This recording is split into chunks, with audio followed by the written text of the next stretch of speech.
So I want to take just a minute and tell you about this sculpture. I wrote it down because I stumble over my words. So anyway, forgive me for reading off my phone. So this object is known as a buckyball. Mine is made from pallet wood. Buckyballs have the same geometric pattern as a traditional soccer ball, 32 sides, an isometric tetrahedron, I think. So there's 20 hexagons and 12 pentagons, and it's named after Buckminster Fuller. Do some of you know who that is? So he was a prominent architect, designer, and visionary thinker from the 20th century. I'd like to dedicate this burn to the life and work of Buckminster Fuller, or Bucky for short, as he liked to be called.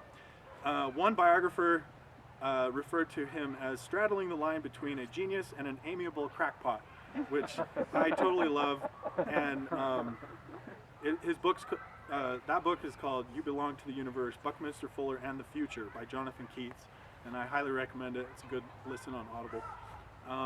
So I personally admire and resonate with Bucky's life and work as I've been learning about it.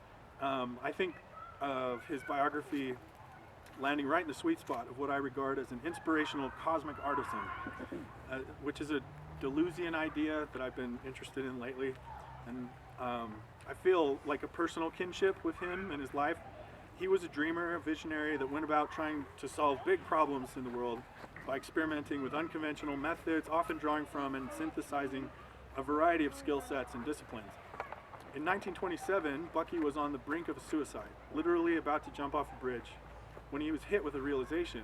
In his words, he said, deciding that he had no right to end his own life, he concluded that he had a responsibility to use his experiences and intellect in the service of others.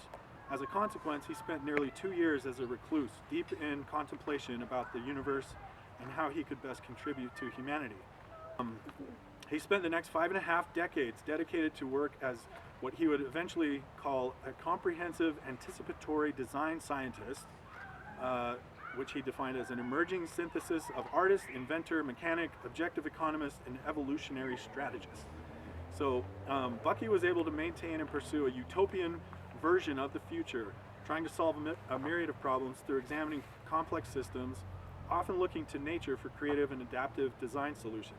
Known for his geodesic architecture and futuristic inventions like the Dymaxion car and the Dymaxion house, which were like, well, the house was kind of a pod thing that could be easily replicated and built and for cheap too, for low-income housing. But the word Dymaxion is a new word that he invented because it's a combination of the words dynamic, maximum, and ion. A word synonymous with his design philosophy of doing more with less. That was always his kind of mantra. In his ongoing efforts to create more efficiency in all of his technological developments. So shortly after Bucky's death in 1982, some scientists, Harry Kroto, Richard Smalley, James Heath, and Robert Curl won the Nobel Prize for discovering a unique form of carbon molecule known as C60 after blasting some graphite with a laser vaporization supersonic cluster beam apparatus. The residue from this experimental process created carbon molecules in the shape like this, which they named the Buckyball after the geodesic architecture of Buckminster Fuller's biosphere, which Kroto had seen in the famous 1967 World Expo in Montreal, which is a city close to my heart. That's where I went and did some of my grad work, and we took our kids over to the biosphere all the time. It's huge and amazing. Yeah, you're learning something. Good. I find the properties of a buckyball to be fascinating too. The buckyball is a prototype for a whole class of carbon molecules referred to collectively as fullerenes. One example is the carbon nanotube, which has gained considerable commercial interest lately because of its exceptional tensile strength and electrical and heat conductive properties. Nanotubes and cage-like fullerenes also have a potential as components in molecular machines the size of proteins. And so it's becoming more used in nanotechnology right now. I also find many beautiful and poetic implications in the buckyball design. First of all, its overall shape, as well as the hexagons and pentagons of which it consists, are imbued with sacred geometry, symmetry, and the golden mean, physical and spatial relationships long sought by artists, architects, and old masters throughout history. I also like the fact that buckyballs are not easily found in nature. Rather, they occur as a result of man's intervention with nature.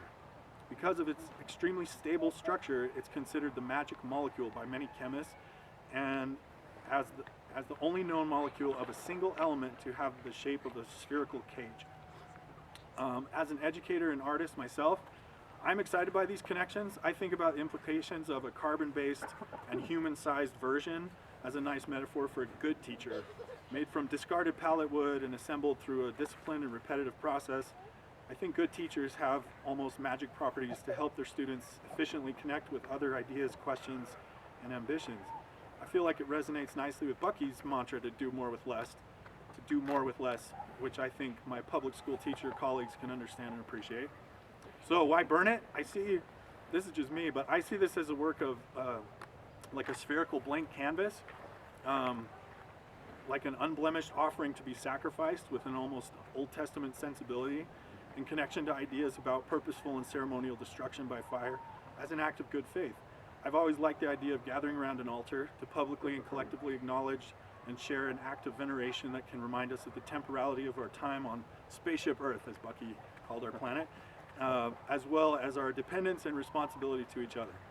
I hope that by sacrificing something that took my time and attention can somehow connect me with the benevolent, larger cosmic forces in a way that can expand my own awareness and enlightenment and increase my ability to connect with others as we move into the future. So with that, this one's for you, Bucky. So, go ahead and